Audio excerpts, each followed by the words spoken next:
Owiti. Let's begin with our top story tonight.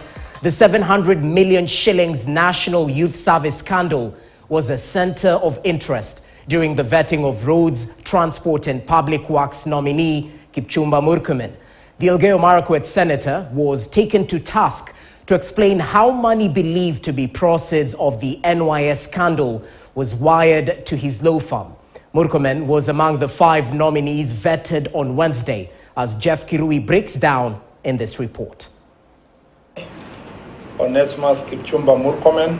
Another round of vetting for cabinet nominees on the 3rd day, with Kipchumba Murkomen finding himself answering questions regarding his law firm and NYS scandal.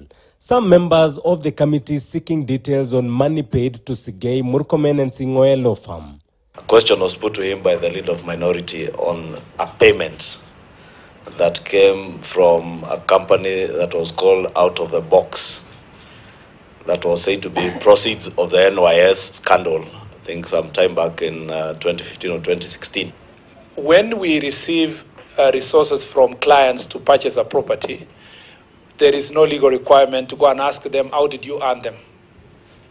Some get them by, Mr. Speaker, collecting, Mr. Speaker, offering in charge. Others by selling whatever they sell, Mr. Speaker, others by employment they have. But once money comes from the account to the law firm's responsibility is just to ensure that you use them prudently to carry out the transaction that the client requested. Murkomen committed to ensure the contract entered by the government of Kenya and China on the standard gauge railway is made public amidst fears that the government has defaulted in paying loans for the project. So my first responsibility when I get to office is to find where the agreement is and give it to the people of Kenya through Parliament. Why are we hiding? If the port has been used as a guarantee, we live knowing that as we manage the port and manage the SGR, we know what is our exposure. If the port is exposed, we know it's exposed. You know, everything starts by knowing the truth. Nominated Senator Soipan Tuya also appeared seeking approval for the environment docket.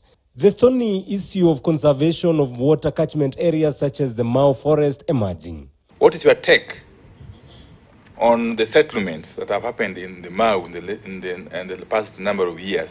We have already started the fencing of the Mau forest. The first phase is done, and I have looked at the the pending budget for completion of the fencing of the Mau.